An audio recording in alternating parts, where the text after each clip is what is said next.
هل هناك في التنبؤات أو في الحسابات الفلكية ما يسعى إليه الآن مرسي في إعادة تجميع التيارات الإسلامية أو المتأسلمة، وهو نتيجة ذلك على الشعب المصري في المرحلة القادمة؟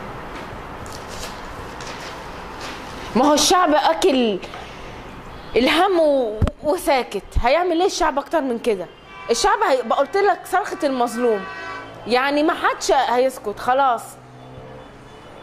ما في يعني القدر الإلهي إن شاء الله منتظر أخنس مصر. هو متأكد إن هو الأخنس، القدر في انتظاره كده بيرحب بيه.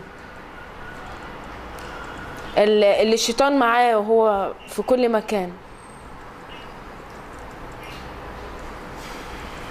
شو شايف الوضع بين الاخوان المستهدفين ازاي؟ لا هم ولا حقيقي في فجوه بينهم ولا؟ هو في فجوة، بس وقت اللزوم انا واخويا على ابن عمي وانا وابن عمي على الغريب. ماشي، يعني هو وقت اللزوم بقى لا الدقون ده احنا منافقين زي بعض. البلد هتفضل من غير نفاق؟ لا، لازم يبقى في حاجه كده. ما احنا في الاخر، ما هو هم دلوقتي بيعملوا كده عشان خاطر زي ما تقول غيره وكده، لكن وقت اللزوم بقى انا واخويا وابن عمي هم في تحالف، هيبقوا في تحالف الفتره الجايه. ما